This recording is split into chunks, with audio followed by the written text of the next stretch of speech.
Boa noite. Hoje temos uma emissão especial do podcast do Conselho Regional de Lisboa da Ordem dos Advogados, o Pode Esclarecer, em direto, é a primeira em direto, e hoje temos connosco duas convidadas, uma que é a Liliana Monteiro, jornalista da Rádio Renascença, especializada em assuntos da justiça há mais de 20 anos, e que hoje estará comigo a moderar esta conversa, e temos connosco um dos vultos maiores da filosofia brasileira, que é a Monja Cohen. Antes de passar à Liliana Monteiro, eu tenho que fazer um pedido de desculpas a quem nos vê no Brasil, porque de facto houve aqui um lapso na indicação da hora no Brasil, porque nós não contámos e não verificámos a questão da mudança horária em Portugal, que alterou a hora e de facto não era 17 horas, era 18 horas. Eu reitero que é para o Conselho Regional de Lisboa uma honra poder estar com a Monja Cohen, porque é importante ouvir pessoas que pensem sobre a vida. E passarei agora à Liliana para fazer uma breve apresentação da Monja Cohen. Apenas algumas linhas para ficarmos também a conhecer um pouco melhor o seu percurso. Primaz fundadora da comunidade Zen Budista Zen do Brasil em 2001. A Monja Cohen Roshi é missionária oficial da tradição Zen Budista Soto Zenshu, com sede no Japão. Fez a sua formação inicial em Los Angeles, no Zen Center of Los Angeles, em 1983, portanto já há alguns anos, há muitos anos, e completou o mestrado no Mosteiro Feminino de Nagoya, no Japão, onde praticou como noviça e monja oficial durante 12 anos.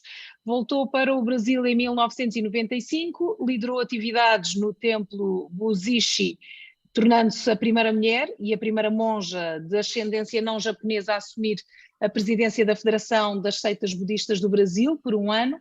Em 2001 fundou a comunidade Zen Budista Zen do Brasil, em São Paulo, para disseminar os ensinamentos do Zen Budismo, ordenar monges e monjas e servir a comunidade através de palestras, liturgias e bênçãos de sabedoria.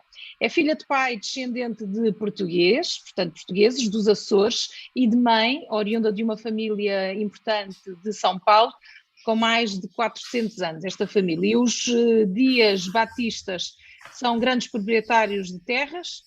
Foi criada no cristianismo, frequentou um colégio de freiras, foi jornalista também, é uma curiosidade interessante, em diversos jornais de São Paulo, antes de se dedicar a esta vida religiosa. Tem aqui um enorme percurso. Muito obrigada. Eu começaria pela primeira, lançaria uma questão que tem a ver, e a coincidência é inevitável, porque terei que falar do assunto, que é o último livro que lançou, chama-se Vida e Morte. Eu hoje, infelizmente, estive no funeral de um colega meu do Conselho Regional de Lisboa, e achei que esta coincidência não me pode impedir, e aliás deve levar-me a questioná-la, qual é a sua opinião sobre a vida e a morte, porque é inevitável que tudo pareça tão pequeno diante da morte. Muito bom. E é exatamente isso, né? Quando nós nos percebemos pequenos e perecíveis. E a morte nos faz lembrar a preciosidade da vida. Nos mosteiros, depois do último período de meditação, há um poema que é lido e que diz o seguinte: vida-morte é de suprema importância. Inseparáveis. Vida-morte é de suprema importância. Tempo rapidamente se esvai e oportunidade se perde. Cada um de nós deve esforçar-se por despertar. Cuidado, não desperdice esta vida. Veja, a minha superiora, sempre que nós fazíamos juntas um velório, um rito fúnebre, ela dizia às pessoas presentes: lembre-se que a nossa vida também termina. Por que que você não a vive com plenitude? E não é carpe diem, não é fazendo o que eu quero, como eu quero, do jeito que eu quero, mas o que é adequado? Como que você usa a sua inteligência, a sua vida, a capacidade vital para o bem? E não é para um bem de algum grupo especial, mas para o bem de todos os seres. A morte nos faz apreciar a vida. Sem dúvida, sem dúvida. Não poderia concordar mais com essa ideia. E isso leva-nos, antes de também passar à Liliana, mas eu tenho aqui mais duas perguntas e a primeira é, vendo o movimento que se passa no Brasil com a Monja Cohen, com o Leandro Carnal, com o Luís Filipe Pondé, com o Clóvis, com o Cortella, qual é a explicação para, de repente, tantos pensadores, filósofos, saírem da academia e irem falar para as massas? O que é que se está a passar no Brasil para que isto aconteça? Acho que está havendo uma procura pelo significado da existência. Ressignificar a vida. O que estamos fazendo aqui? O que serve à existência? Há propósitos na nossa vida e há muitas reflexões. E eu fico muito contente de fazer parte desse grupo, uma parte pequenina minha. Começa com o professor Cortella, professor Leandro Carnal, professor Clóvis. Eu escrevi um livro com cada um deles. O Pondé, que é um grande amigo também, que temos programas, já fazemos antes atividades juntas aqui no Brasil, que é exatamente fazer as pessoas pensar, levar as pessoas a desenvolver a capacidade de pensar. Não é receber tudo pronto, é questionar.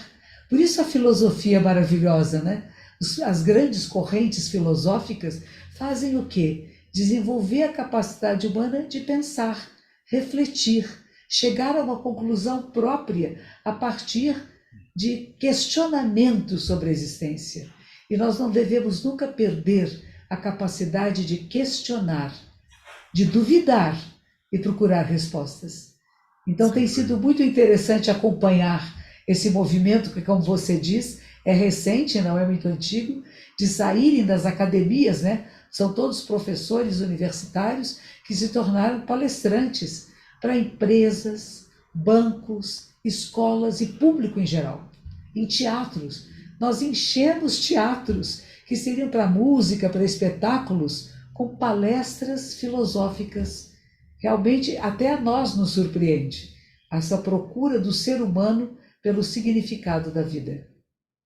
Sem dúvida. Diga, Liliana. Monja Cohen também falou sobre esse questionar sobre o bem e o mal. Mergulhamos agora nesta área da justiça, que pode ser ela feita de muitas formas. Mas como é que se procura nessa vida que diz que se deve procurar e seguir o caminho do bem?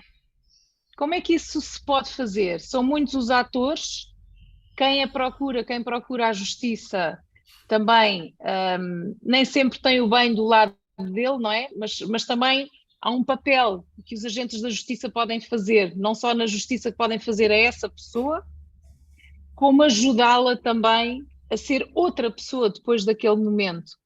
Sim. Como é que se pode caminhar por esse bem na justiça? O que é que se pode fazer?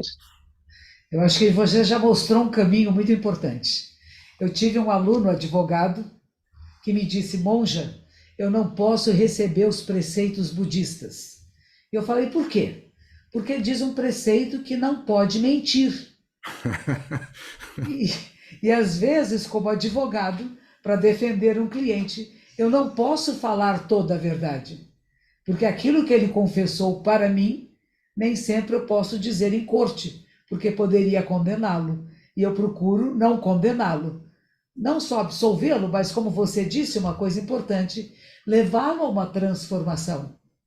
A essa pessoa que cometeu um crime, uma falta, não é apenas condenar, mas é conhecer as causas e condições que levam o ser humano a se manifestar dessa forma e se é possível modificar. Eu acredito que sim. Eu acredito que por isso que nós temos a justiça, temos os tribunais e temos também as casas de detenção, que seriam as casas de reeducação, de transformação de um ser humano. Agora, nós pensamos também em justiça social. o que é bom para a sociedade como um todo. Nós acabamos de ter uma eleição aqui no Brasil e há 2 dias atrás foi eleito um novo presidente, que tem um pensamento completamente diferente. É a 3ª vez que ele é eleito, ele tem um pensamento completamente diferente do atual presidente que termina o seu mandato no dia 31 de dezembro. Um deles, que tem uma tendência, o que nós chamaríamos de fascista, alguns chamam assim, que seria uma extrema-direita muito preocupada em manter o status quo de algum grupo, que é racista, que não reconhece as diferenças das opções e das maneiras de se manifestar sexualmente da espécie humana, que são várias, que é absolutamente contra o aborto, que é uma questão que você diz é caso por caso, não é nem ser a favor nem contra, mas qual a situação. E eu acho que a justiça tem a ver com isso. Será que nós queremos um bem coletivo? Será que nós queremos preservar a natureza de forma que nós, seres humanos, possamos viver mais tempo com plenitude no planeta Terra? Ou nós queremos devastar tudo e ter um lucro financeiro imediato para poucos? Então, quando falamos de justiça, não é só o caso por caso de alguém que é um infrator, mas também da justiça social, que é esse bem de todos nós. Uma mudança climática, o que o nosso país vinha fazendo em direção a isso? Nada. E o que se propõe ao novo governo? Que vamos de novo reativar nossos laços internacionais para o bem coletivo, de diminuir o aquecimento global, de ter reflorestamentos e a inclusão de todos os povos, né? Aí na Europa vocês estão tendo muitos refugiados, não é verdade? Como incluir sem discriminar preconceituosamente? 2 palavras importantes: discriminação. A discriminação existe. Eu discrimino, por exemplo, entre o meu corpo aqui e a tela do computador. É uma capacidade de perceber a diferença. O preconceito é quando eu vejo uma pessoa de uma cor diferente da minha, de uma religião diferente da minha, de uma escolha política diferente da minha, e eu odeio e quero exterminar. Quando, na verdade, eu posso compreender, ouvir e dialogar. Então, o que a gente está tentando aqui no nosso país, agora no Brasil, é sair de um movimento de ódio, de raiva, de rancor, para um movimento de acolhida e de amor. Eu nunca tinha pensado que um futuro presidente, o presidente eleito, fosse dizer no seu discurso de posse que ele está aqui pelo amor, que ele vive por amar esse país e esse povo e para fazer o bem e que as pessoas possam ser felizes. Olha que bonito.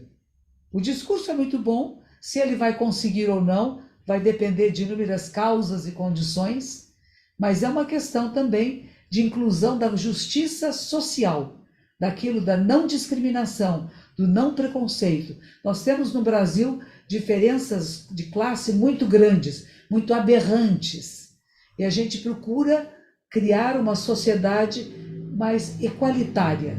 Nunca será igual, mas um pouco mais equalitária, com possibilidade a todos à educação, ao trabalho e à saúde, que no momento ainda não é.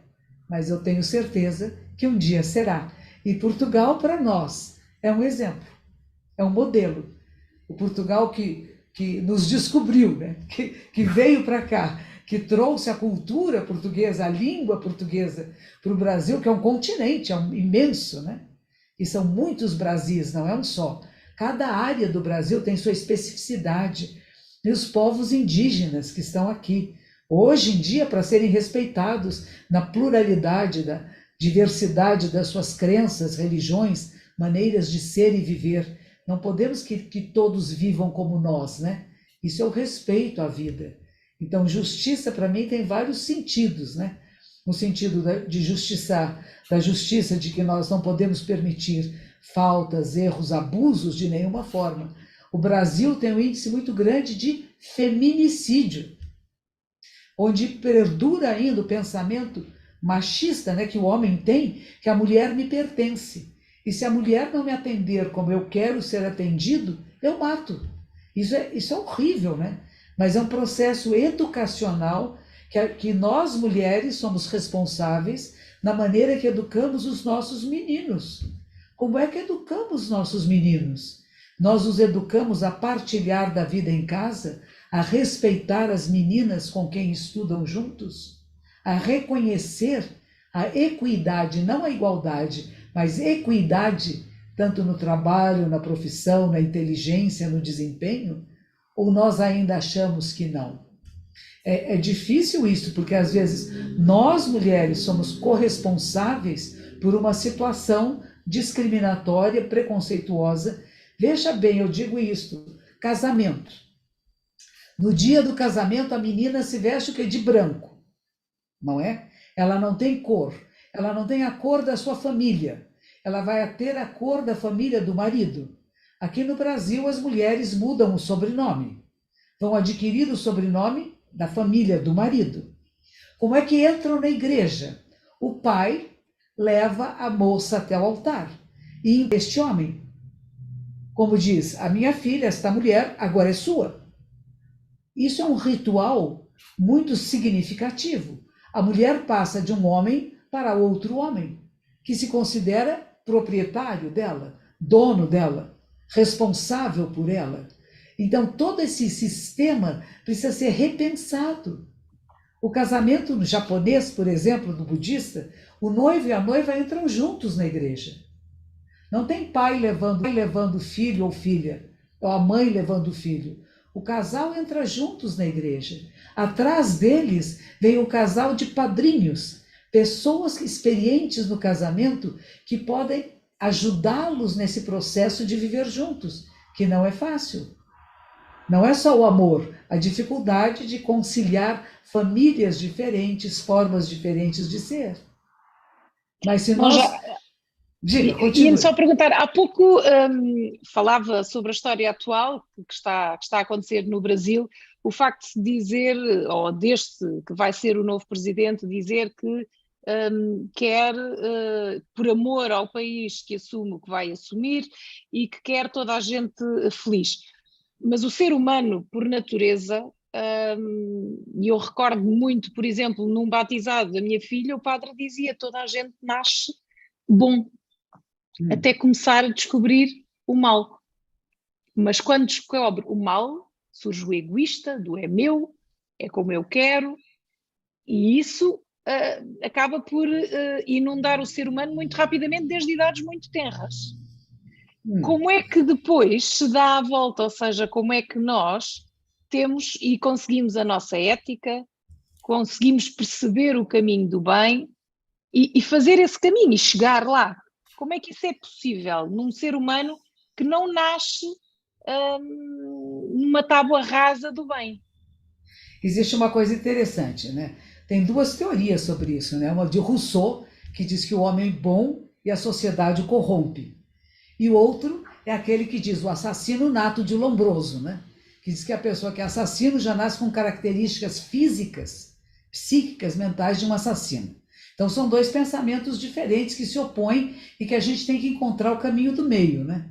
Alguns de nós nascemos com certas tendências, genéticas herdadas ou não, e havia uma senhora aqui no Brasil chamada Zilda Arnes, era uma médica que cuidou muito da população carente, e que ela dizia: a violência nasce do útero materno, da maneira que uma criança é gerada, se é com amor, com afeto, que eu quero que ela nasça, ou se eu odeio estar grávida e queria que esse nenê morresse, e que eu vivo em luta, em conflito, eu vou fazer vir ao mundo uma criança que já nasce com conflito e com raiva e com violência. Então não é que nós nascemos completamente uma tábula rasa.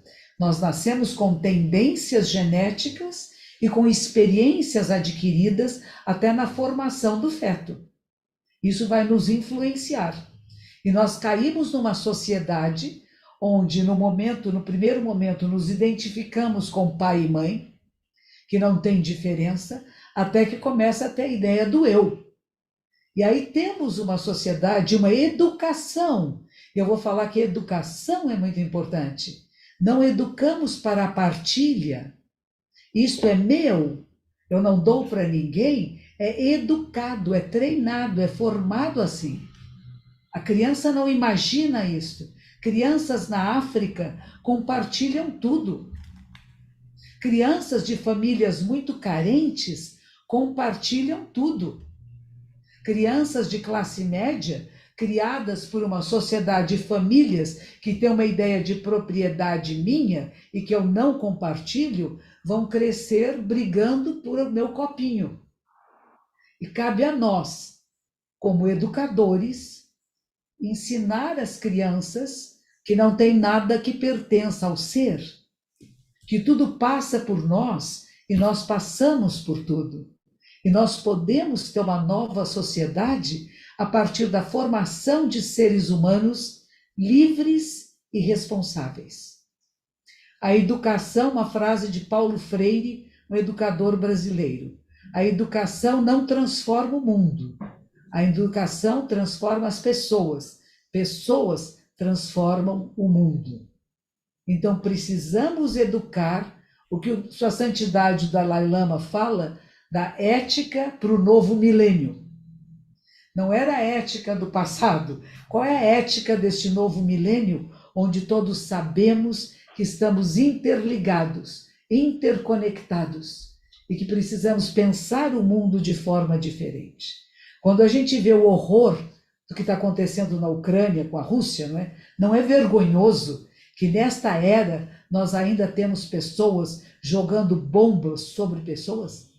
Quando nós sabemos que cada bomba que é jogada no planeta, ela ofende a todos nós. A terra fica contaminada, os insetos, os pássaros, as plantas, as águas. Não é só ser humano que morre, não são só prédios que são destruídos, é a vida no planeta. E ainda há pessoas, como você bem disse, que nasceram bebezinhos lindos, purinhos, bonitinhos, com algumas tendências, mas como que o processo educacional e as experiências sociais pelas quais passaram fazem deles ditadores, fazem deles assassinos, genocidas. Não nasceram assim, mas que causas e condições nós todos criamos. O que nós mantemos como valores sociais que precisam ser modificados? E talvez por isso haja tantas pessoas procurando nas filosofias questionamentos. Podemos ser diferentes? Ou será que é nosso destino fixo estar sempre lutando, guerreando, matando e destruindo por coisas materiais? Ou por pensamentos e ideologias? Será que nós não podemos nos juntar e criar uma sociedade de amor, de compaixão, de respeito, de solidariedade, de partilha, para que não haja pessoas miseráveis, famintas, e famintas não só de alimentos e de coisas materiais, mas de pensamentos, de educação, de formação? Eu acho que o tempo urge, que chegou o momento de pensarmos juntos o que precisamos fazer, como modificar o nosso sistema pedagógico para que as pessoas cresçam mais amorosas, mais respeitosas, menos possessivas, menos egóicas, que foi a palavra que você usou, né? Eu tenho. Eu agora queria fazer uma pequena provocação, porque, por um lado, queria saber a resposta que deu ao seu aluno quando ele lhe perguntou como é que poderia aplicar os princípios budistas ao direito e à advocacia. Mas antes disso ainda lhe queria fazer outra pergunta, que era, aqui em Portugal, pelo menos, quem segue princípios budistas, quem aplica princípios budistas ou tenta ter alguns princípios na vida que vêm ou do cristianismo ou do budismo ou outra religião qualquer, ainda é olhado de lado. O que é que eu notei? Durante a pandemia, muitos colegas meus começaram a ver no YouTube os seus vídeos e gostavam muito de os ver, mas são poucos os que têm a coragem de dizer que os veem e que seguem o que diz. E é isto que me causa alguma impressão, ou seja, eu não consigo compreender porque é que há alguma vergonha escondida em dizer que se vê um vídeo da Monja Cohen, porque senão pode ser discriminado, porque está-se a pensar fora da caixa. Eu não sei se no Brasil isso se passa, mas aqui em Portugal eu ainda sinto que as pessoas ainda têm algum receio de dizer que seguem os princípios budistas e os tentam aplicar na sua própria vida.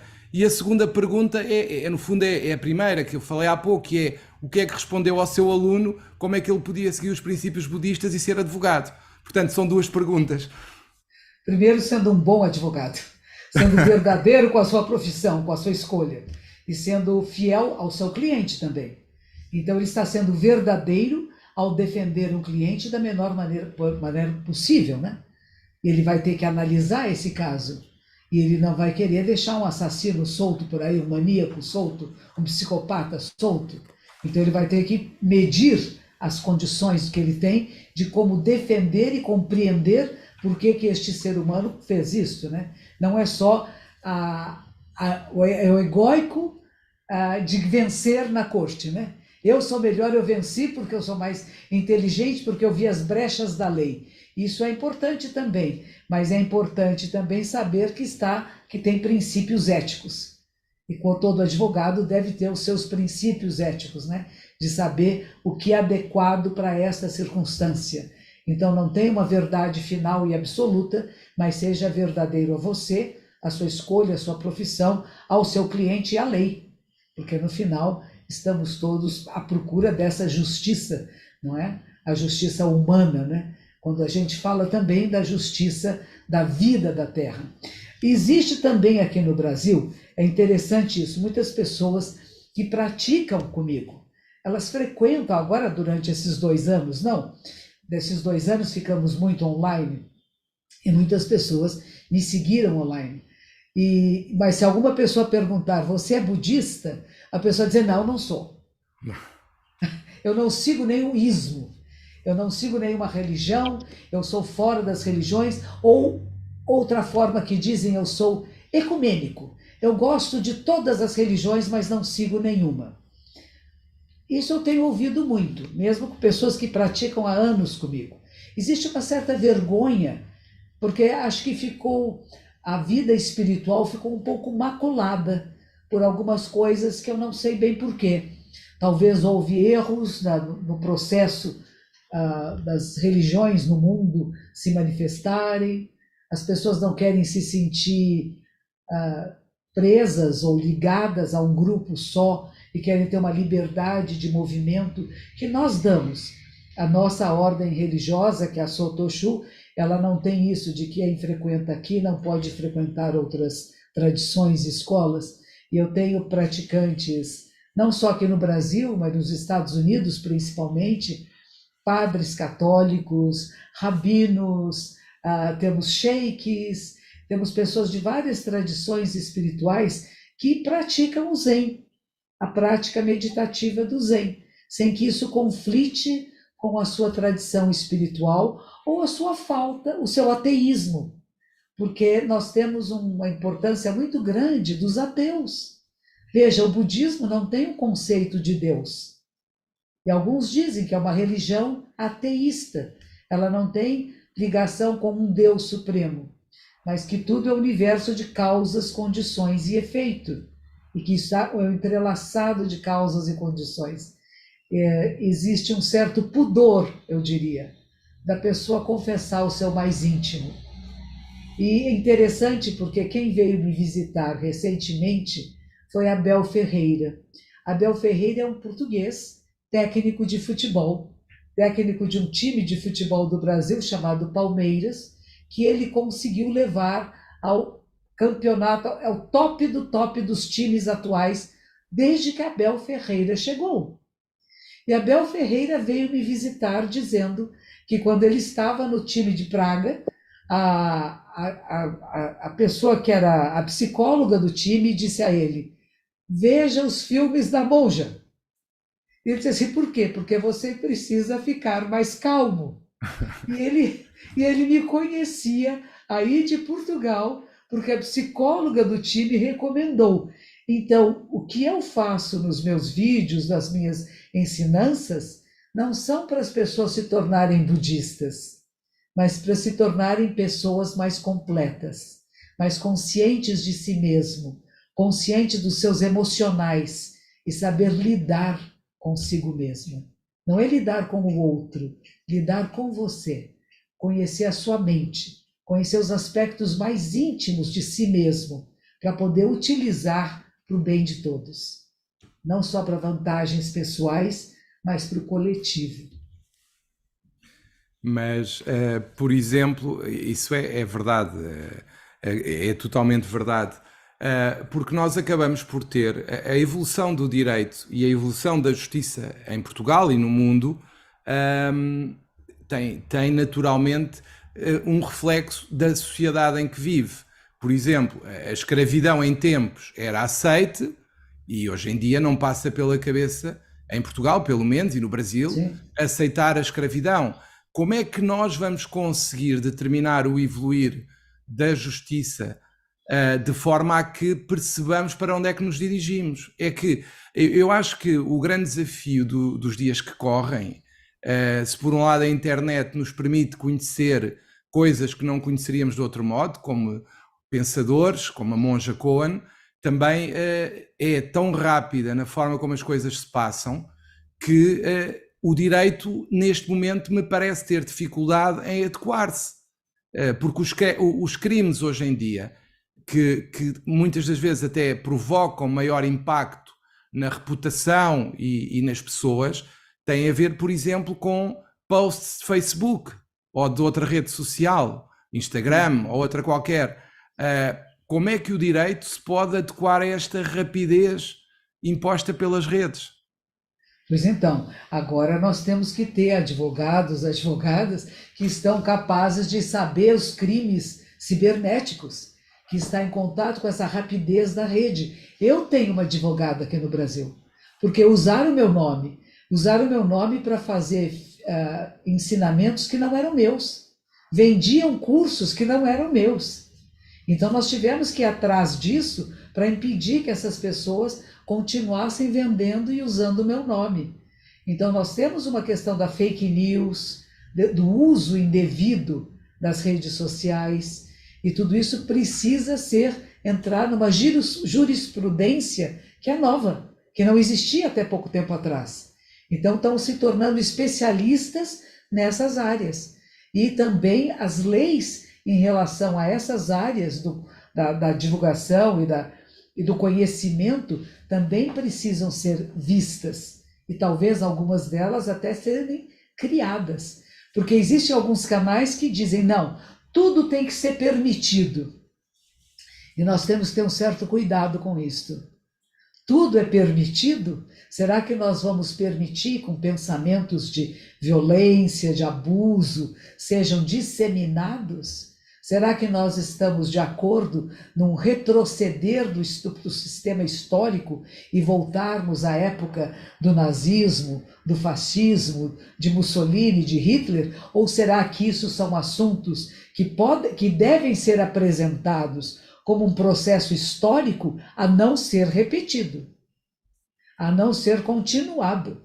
Porque está havendo um movimento não só no Brasil, mas no mundo. Por que o presidente que agora vai estar terminando o seu mandato, a única fala que ele disse é isso: eu organizei a direita no país. Ele fala da extrema direita, onde ele diz, em primeiro lugar, é Deus, a pátria, a família e a liberdade. Isso são os integralistas, que eram chamados camisas verdes aqui no Brasil e que representavam o fascismo na época de 30, que foi criado por um senhor chamado Plínio Salgado. Ele repete essas palavras e teve mais de 50 milhões de brasileiros que votaram nesse pensamento. Então é um pouco assustador. E como que isso foi convencido? Através de fake news. Muitas mentiras que eram projetadas nas telas de forma incessante e convencendo pessoas a votar nesse pensamento, como se este é o pensamento verdadeiro e bom, que vai falar da família, vai falar de Deus, que é contra o aborto. Peraí, gente, nós estamos vivendo uma outra época. É contra o homossexualismo. Como é que alguém pode ser contra uma coisa da natureza, do ser humano? Não é vício, não é crime. Há pessoas que consideram que é uma doença, que tem que ser tratado. E este tipo de pessoas é um grande grupo de brasileiros. O que nos assusta é isto. Pessoas que não tiveram ainda o despertar de perceber que é da natureza humana. Não é nem ser a favor nem contra, existe. Aborto tem que ser pensado caso por caso. Não é só a favor do aborto, todo mundo abortando. É claro que é absurdo, ninguém é a favor do aborto. Mas em que circunstância? Tivemos no Brasil uma criança, eu acho que ela tinha 8 anos de idade, que ela foi abusada e ficou grávida. E havia uma questão se ela devia abortar ou não. E os médicos diziam, tem que tirar, ela não vai sobreviver. Essa criancinha dentro dela não sobrevive. E houve um movimento muito grande, somos contra o aborto? Peraí, gente, é caso por caso, é cada circunstância. Não pode ter uma decisão final e absoluta, né? Porque não é isso a justiça. Não temos que analisar cada caso, quais as circunstâncias, por que isso aconteceu e como evitar que aconteçam coisas que possam ser prejudiciais. Então não tem uma resposta definitiva, né? E a lei, ela também, como tudo, o mundo está mudando e nós temos que nos adaptar a essas mudanças e criar novas leis em relação aos novos meios de comunicação. Então, o direito também é dinâmico. Ele não é uma coisa estratifada no direito romano. Nós não estamos mais na Roma antiga. E como você disse muito bem, nós não admitimos mais escravidão. Às vezes descobrem pessoas e grupos que estão escravizando pessoas. Tem muitos grupos que vêm pegar crianças no Brasil, escravas, que são levadas, escravas para sexo. Tem coisas medonhas ainda acontecendo no mundo. Quando vamos ao nordeste do Brasil, tem cartazes nos aeroportos dizendo que é crime relações sexuais com crianças. Por que isso está escrito lá? Porque está acontecendo. Porque às vezes vem aviões da Europa, gente. Não é de Portugal, de outros países da Europa, com homens à procura de menos do que adolescentes. Não são mais de 13, 14 anos. São de 12, de 10 anos de idade. É um desvio da consciência, é um desvio da sexualidade. É proibido por lei. É crime. Mas, ao mesmo tempo, não é possível cercear a tudo isso. Por isso que é importante o processo educacional e da educação de compreender, cada um compreender o despertar de si mesmo, perceber que há taras, que há coisas que não são aceitas pela comunidade e que às vezes as pessoas mantêm em sigilo. E que nós vamos descobrir isso até o quê? Através das redes sociais, através dos computadores, onde vão se perceber que tem investigação através daquilo que está sendo consumido, vídeos de crianças. O que é isso? Relações sexuais com crianças que têm vídeos que homens adultos e alguns até em altos postos de governo fazem, compram, vendem. Então, as leis têm que se adaptar à realidade dos crimes que agora são cometidos, né? Monjacone, e olhando para o papel do advogado que faz a defesa dessas pessoas, desse arguido, dessa pessoa que cometeu isso ou que se suspeita que a justiça diz que terá cometido, como é que o advogado pode aplicar estes princípios Zen, filtrando entre a defesa que tem que fazer daquela pessoa, o bem que tem que se gerar dali para toda a sociedade, e como é que aquela pessoa se recompõe? Um advogado pode ter este triplo papel? Sim, deve ter. Deve ter esse triplo papel, sim. Não é só ganhar a causa por ganhar a causa, para mostrar para os seus colegas advogados como ele é inteligente e hábil. Não pode ser isso, porque isso está muito limitado. Isso é o limitar ao ego, limitar a sua identidade, ao seu papel junto aos seus pares. É uma exibição de ego, que não seja assim. que seja realmente uma pessoa que está servindo à sociedade. E servindo à sociedade é servir também ao seu cliente, que pode precisar de tratamento, que pode precisar estar afastado por uma temporada da sociedade para que reflita sobre o que tem feito. Então, não é só absolver todos os casos, que é um grande advogado. E existem até advogados aqui no Brasil que já desistiram de defender um determinado cliente. Porque disse, eu não posso estar envolvido com isto. O que eu ouvi me faz dizer que eu não vou defender esse cliente. Eu peço desculpas, mas procure um outro advogado. Então, isso também é possível. Não é que eu tenho que defender todo e qualquer um de qualquer jeito.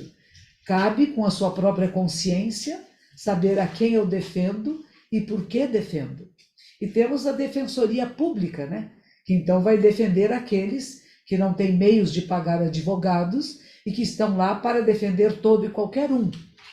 Mas ao defender todo e qualquer um, tem que ter esses princípios que você acaba de dizer. Será que é Nem benéfico? sempre a liberdade é o melhor.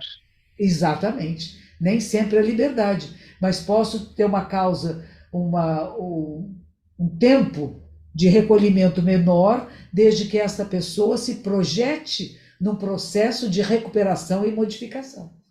Alguns possíveis, outros não, né? Mas pelo menos tenta-se.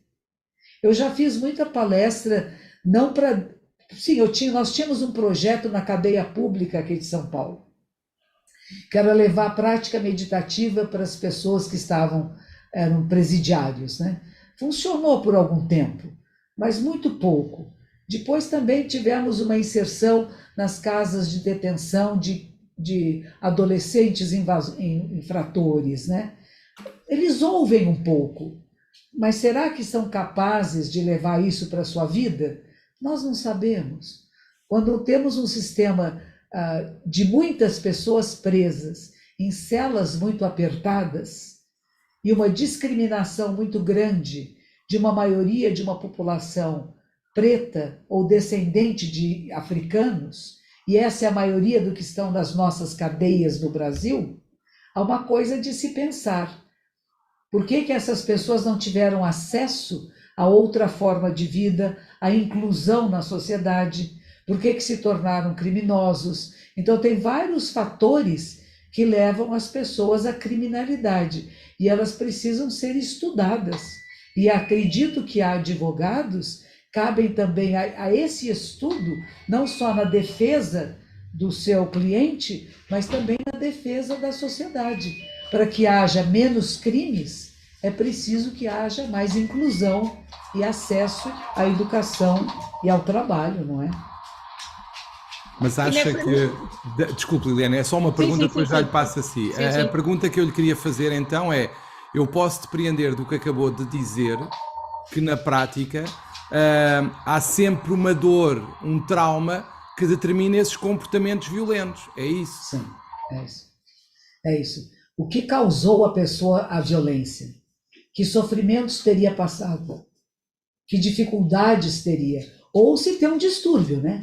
Também tem distúrbios neurais, né? Psicopatia, sociopatia, né? Também existe. E é preciso analisar isso.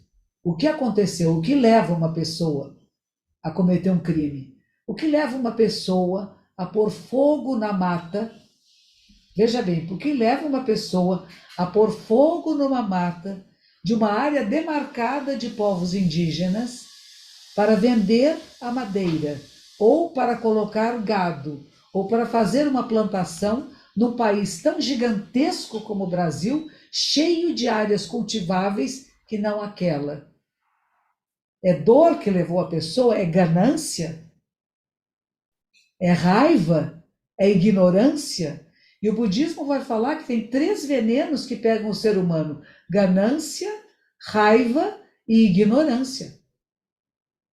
E quais são os antídotos da ganância? É aprender a doar, a dar, a criar empregos, a gerar renda para o maior número de pessoas, a não abusar da terra. Da raiva, pessoa que está com vingança, com raiva, matou por raiva, né? Como? Aprender a controlar-se, a transformar a raiva em compaixão E a ignorância é desenvolver a sabedoria, o conhecimento que liberta o ser. No conhecimento, o estudo, o aprendizado nos liberta, abre horizontes, abre capacidade de percepção mais ampla da realidade. Não é só fiquei com raiva da minha mulher, fui lá e dei 10 facadas nela. O que é isso? Fiquei com raiva, respirei a raiva. E vou dialogar, vou tentar encontrar um ponto de equilíbrio. A gente fala muito hoje no Brasil em justiça restaurativa. Que coisa importante, né? Restaurar relações que foram rompidas.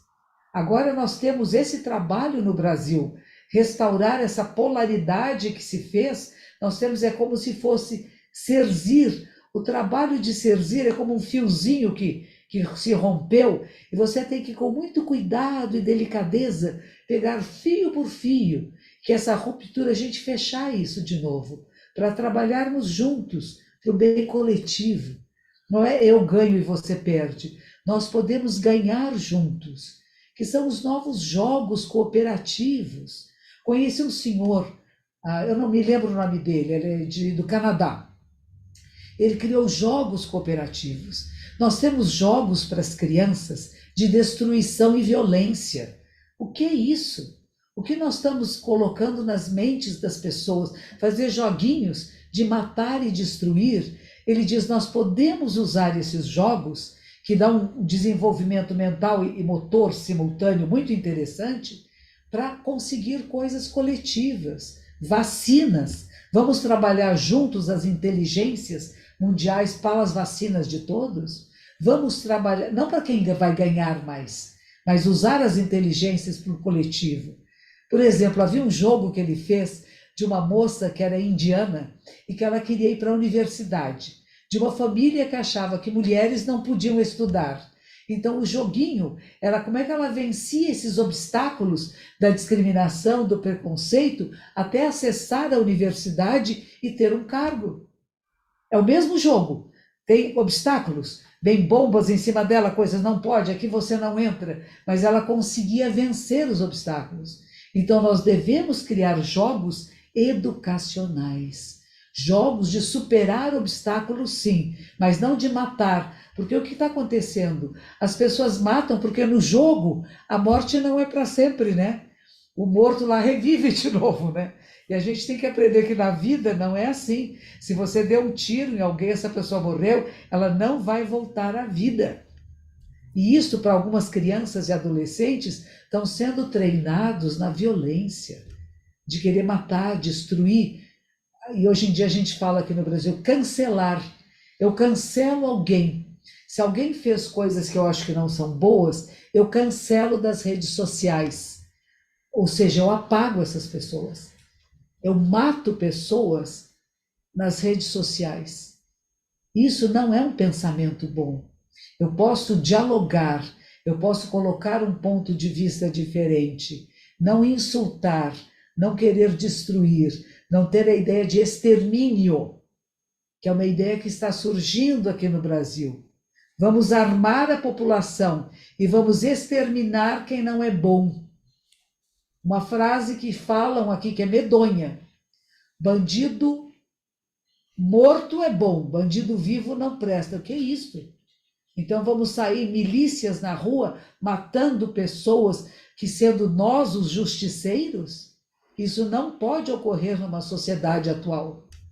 E é isso que a gente fala, como desenvolver a capacidade de uma polícia melhor, de uma investigação melhor, de uma educação e de uma compreensão melhor da realidade, para não nos tornarmos monstros de nós mesmos, né? E como é que estas pessoas que têm que lidar com esse mal e defendê-los, que preparação é que elas devem ter? Nós temos as universidades com muito livro, com muita lei, com muita teoria. Como é que nós podemos acrescentar ferramentas a estas pessoas que depois têm de ser ouvintes, têm que ser psicólogos também, não só com com a pessoa que defendem, mas com o juiz, com o procurador, porque a decisão é tomada num coletivo, dentro de uma audiência, não é? É isso mesmo. É bem importante isso. Então, primeiro existe uma coisa que é a teoria. A gente vai na escola e aprende uma teoria, mas junto com essa teoria tem que haver prática. Eu acho que a prática tem que ser desde o primeiro ano. Desde o primeiro livro de direito que está lendo e estudando, como é que isso se aplica na sua vida? Como que você aplicaria isso numa corte? Como que você aplicaria isso junto a um cliente? E não só estudar uma teoria distante da realidade. Ela tem que estar conectada com a sua vida. Como é que você usa na sua casa, no seu dia a dia, com a sua família, com o seu pai, com a sua irmã, com o cachorrinho do vizinho que incomoda? Então tem que trazer isso para a realidade de cada um de nós. Não pode existir uma teoria separada da prática. A prática e a teoria têm que caminhar juntas. E desde o princípio. Não é só, primeiro você vai aprender muita teoria, depois você vai tentar pôr em prática, vai criar uma lacuna. Mas se desde o começo já estiver participando, eu não sei como é a educação jurídica aí em Portugal, mas é uma coisa de levar os estudantes à corte, vamos juntos, vamos assistir o que está acontecendo, e o professor poder orientar. Olha, por que este falou isso? De onde ele tirou essa teoria? De onde ele está tirando isso? Por que o juiz pensou assim? Por que o procurador falou isso? O que o advogado falou? E esse cliente, quem é? Quem é essa pessoa? Ela é realmente culpada ou não? Então, a gente tem que tornar o direito uma coisa dinâmica, que seja interessante de estudar, porque aí vai procurar depois no livro. Em vez de primeiro jogar a teoria, vamos jogar uma situação prática e procurar de onde este advogado tirou isto. Qual foi a lei? Vamos procurar nos livros da lei, ensiná-los a procurar, ensiná-los a estudar, para na prática já ter essa experiência. Senão fica realmente uma lacuna muito grande. Tem um monte de teorias e depois alguns têm até medo. Medo de se envolver. E a gente tem que ensinar uma coisa importante ao não medo, sabe? Saber que cada criminoso também é um pouco de nós. Que cada inocente também é um pouco de nós. E que nós todos também somos um pouco advogados, promotores e juízes. Que está em todos nós. E nos reconhecermos cada um nos seus papéis.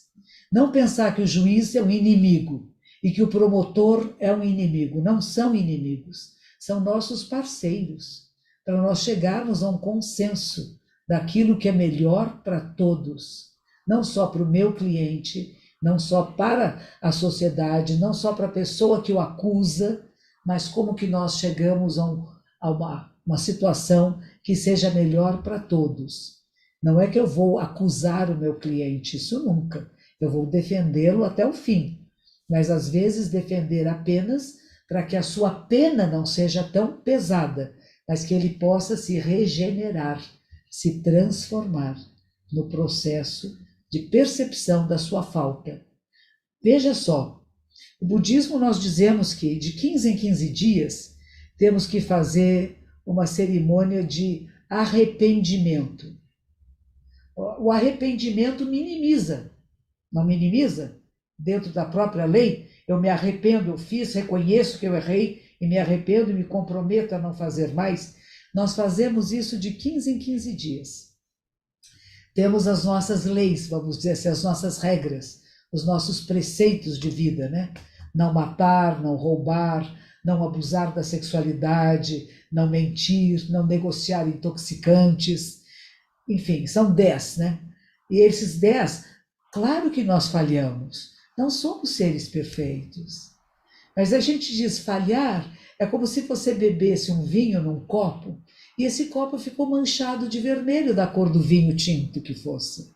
Você pode lavar o copo. O arrependimento é isso, eu lavo esse copo e ele volta a poder conter qualquer outro líquido. Mas o não arrependimento é aquele como o crime que cometeu alguns deles, só como se você quebrou o copo. E você não pode mais usar o copo. A gente fala também de uma agulha. É como uma agulha que perdesse o fundo. Há certos crimes que não tem jeito. A pessoa não se regenera mais. Então é como se tivesse quebrado esse fundo. Ela não serve mais como agulha. Ela pode servir como alfinete, mas não como agulha. Então também temos que perceber essas coisas. O que é aquilo que pode ser regenerado e aquilo que não tem regeneração, ou muito pouca regeneração. Tivemos uma pessoa, um criminoso, que cometeu assaltos, vários crimes, e ele foi preso, e ele começou a ler um livro que se chamava Yoga para Nervosos. E começou a praticar yoga na cadeia. E ele se transformou. Ele virou outra pessoa. Então isso também acontece. A oportunidade que a pessoa, numa casa de detenção, olhar para si, conhecer a si e se transformar. Deixar de ser o criminoso que foi e se transformar num ser do bem. Ele passou a cuidar dos outros detentos. A sala dele passou a ser quase que um templo. Ele fazia as faxinas que ninguém queria fazer, levava comida, limpava as celas. Ele passou a servir quem estava lá, ele mudou. Isso é possível, a regeneração é possível também. Mas não se ficar solto fazendo bobagens, de novo, né? A impunidade pode levar a mais crimes. Então é preciso que hajam punições.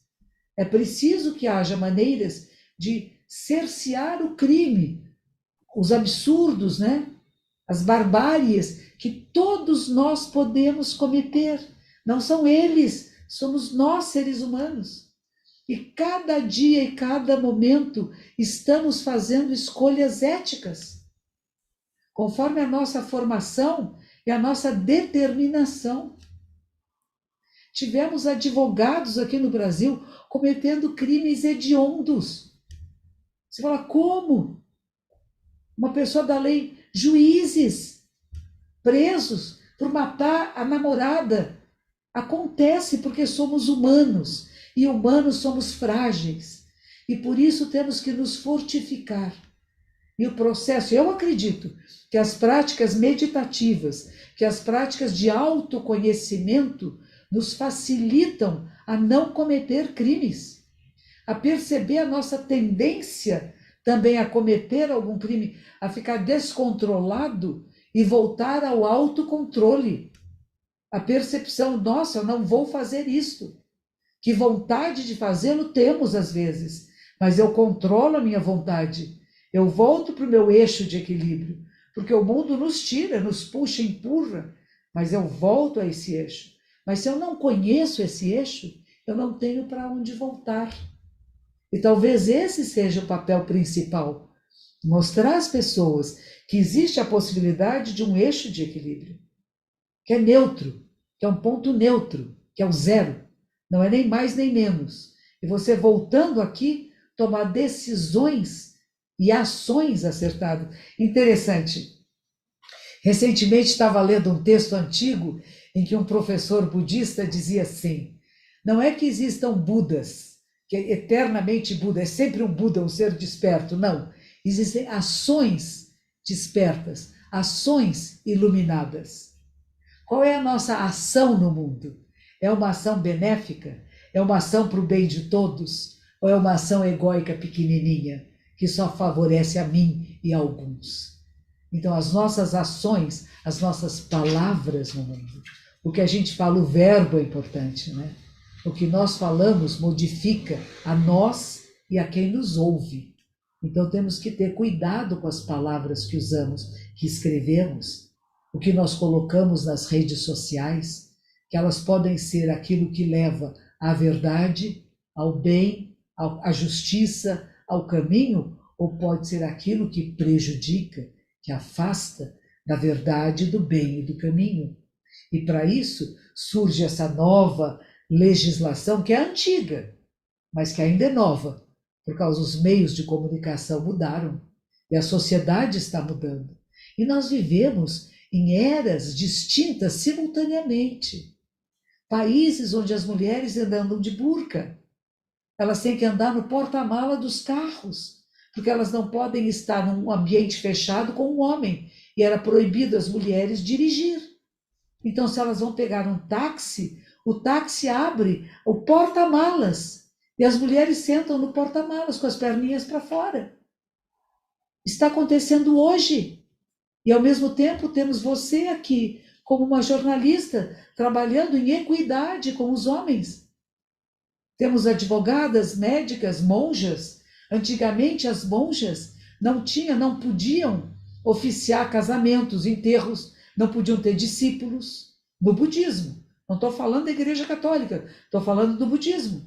E houve uma mudança depois da Segunda Guerra Mundial, que houve equidade.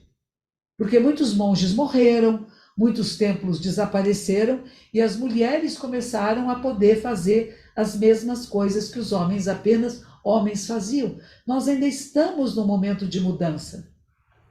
E, ao mesmo tempo, se existem países onde a posição das mulheres é de completa equidade, ainda existem países que não se pode pensar nessa equidade. Não teve recentemente no Irã a menina que todo mundo cortando os cabelos por causa de uma moça que foi morta, que morreu numa prisão? São coisas que acontecem. Então, levam os movimentos. Quando nos Estados Unidos, durante a pandemia, o Floyd foi morto por um policial com o pé no seu pescoço, houve um julgamento. Eu assisti, não sei se vocês assistiram, porque estava na televisão. Foi muito importante aquilo, né? Sim. Muito importante assistir o que está acontecendo.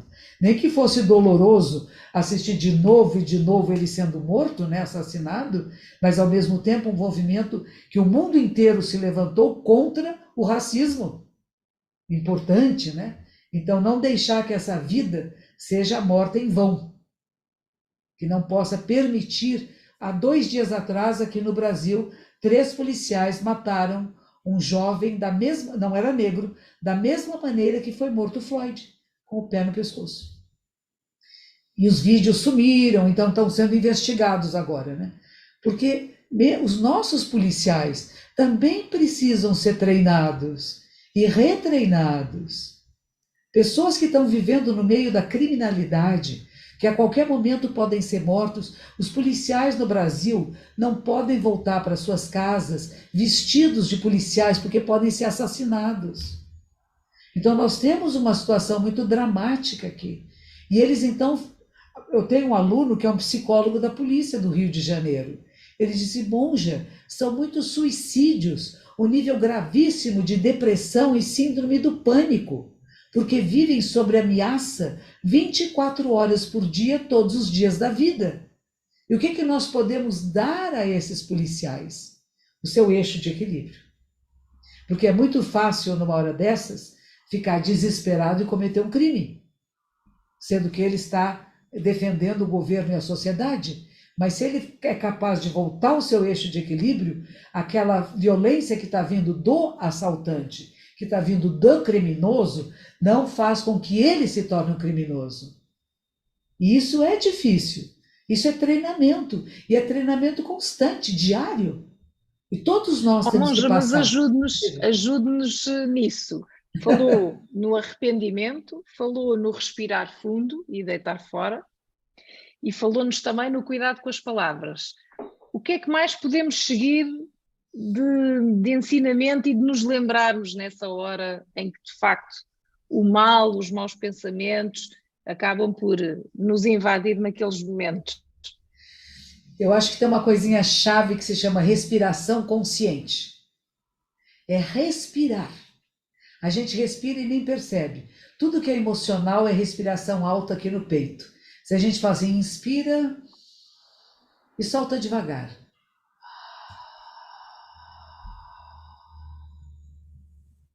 São décimos de segundos que você pode reestabilizar o seu processo mental, psíquico, emocional.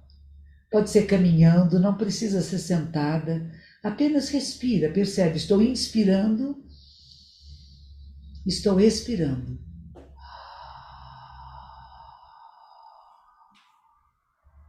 Se a gente fizer isso 2, 3 vezes, a gente volta a esse eixo para tomar uma decisão da ação que seja uma ação desperta, iluminada, coerente com seus valores e princípios, coerente com a ética da vida, a ética deste milênio, né? que estamos vivendo. Eu não posso, eu sei que já passámos o tempo que nos É concedeu, verdade. mas queria só deixar-lhe não, fazer duas perguntas que eu gostava de saber a sua opinião. Uma é como é que os advogados podem contribuir para a confiança na justiça que está em Portugal em baixo? A outra pergunta, que é para lhe permitir não tomar muito o seu tempo, é: os advogados em Portugal são mal vistos, presumo que no Brasil também, são considerados pessoas mercenárias, vigaristas. Como é que os advogados podem alterar isto? E, no fundo, como é que pode ser um futuro melhor, construído um futuro melhor para a advocacia? Eu acho que nós temos que dar mais visibilidade aos bons advogados. Os maus advogados têm muita visibilidade, mas há bons advogados. E geralmente o bem não é tão proclamado. O mal é muito proclamado. O mal sai na imprensa, sai no rádio, na televisão, sai nos jornais. Mas aqueles que são bons, aqueles que são corretos, não são visíveis. Então, como dar mais visibilidade? Nossa, tá passando aí uma ambulância, né? Tá. Mas é um pouco isso, né? Como dar visibilidade àqueles que estão fazendo bem. E que cada um que se forme faça esse compromisso. Que não é só por dinheiro, nem só por posição social que se torna um advogado, né? E como que os advogados podem se tornar bons juízes? E como que os juízes se tornam bons desembargadores e ministros? Então, pensar que é uma carreira que pode ter várias etapas e aprender em cada uma dessas etapas a cuidar das pessoas, a querer bem as pessoas e querer bem a si. Porque quem não gosta de si não gosta de ninguém. E ter princípios e valores que não sejam esfacelados quando a gente está em contato com um mundo que é tão criminoso e que vai encontrar pessoas tão arredias à justiça e à verdade. E vai ver que muitas vezes está envolvido num universo que nem percebia quão maléfico pode ser. Como ser essa flor no lodo. A gente fala flor de lótus, ela tem suas raízes na lama, mas ela é pura, porque nas pétalas da flor de lótus a sujeira não se assenta. É uma característica dessa flor. A raiz é na lama, é na sujeira, na discriminação, no preconceito, na ganância, na raiva, na vingança. Essas são as raízes. Mas a raiz de lótus por dentro, ela é branca. Como manter a pureza no meio da impureza? Isso é uma tarefa para cada advogada e advogado, não só de Portugal, do Brasil, mas do mundo, que convive com a imundície, com a lama, com as incapacidades humanas do bem, e não permitir-se ser maculado por isto. O professor Cortella conta uma história muito boa. Ele foi nomeado secretário de Educação, e eu tinha o professor que o nomeou, disse para ele: se tiver algum problema, fale comigo. E um dia ele telefona muito aflito para o seu orientador e diz assim: estão chegando no meu preço. Disse assim: ninguém tem preço. Estão chegando no meu preço, o que eu faço? Não é? Porque todos nós temos um momento que as pessoas vêm com provocações de dinheiro, de fama, de poder e até provocações sociais. Se você defender este personagem e torná-lo livre, eu vou fazer que aquela comunidade que você gosta tanto tenha educação, alimento, escola. Qual é o preço? Qual é o nosso preço? E a gente perceber que quando estiver chegando perto daquilo que seria onde eu posso ser corrompido também, eu não me corromper. E a quem eu falo? Quem são aquelas pessoas que eu confio, que eu posso telefonar para elas e dizer: estou quase sendo corrompido, me ajude. E saber que essa pessoa pode te ajudar.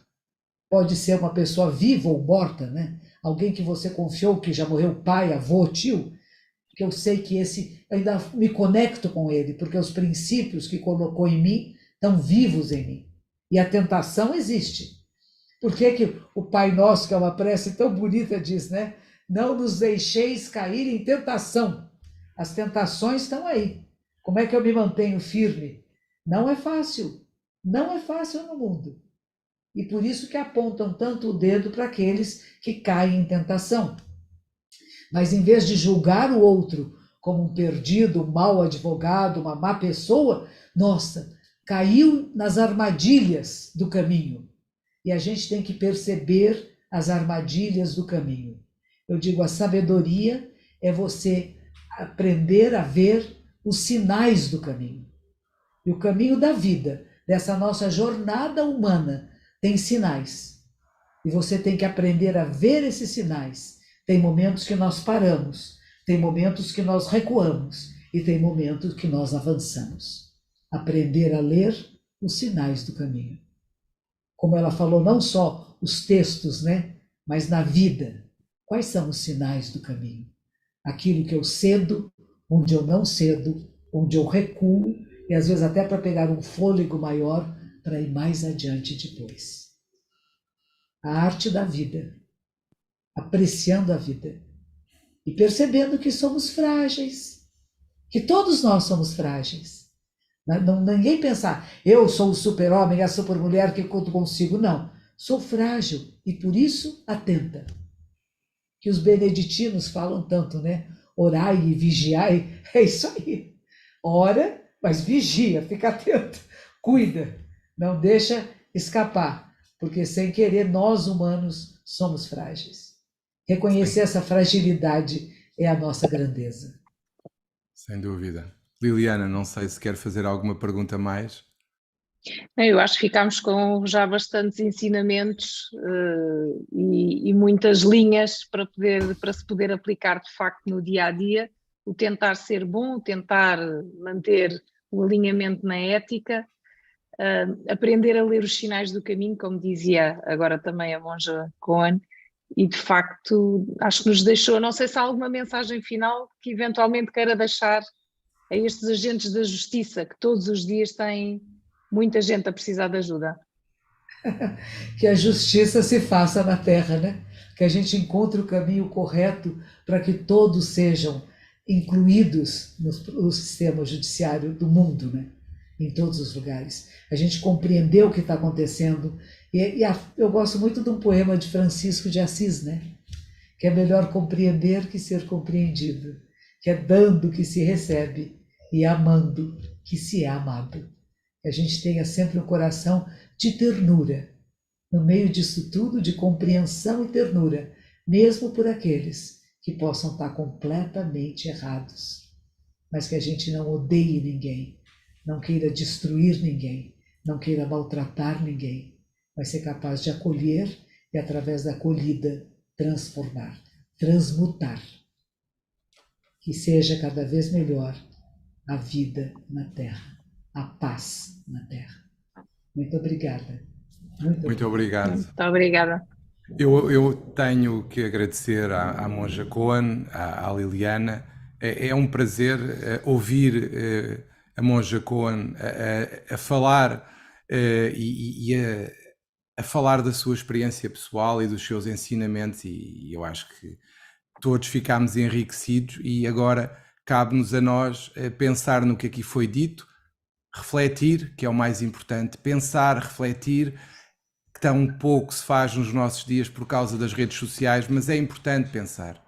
E isso é a grande mensagem que aqui penso que a monja quis passar e passou, seguramente. E estamos muito gratos por a ter ouvido, por ter aprendido e porque, de facto, ficámos mais ricos. Muito obrigado, monja. Muito Obrigada. obrigada. Muito obrigado. Que todos se beneficiem. Obrigada. Muito obrigado. Com licença. Até breve.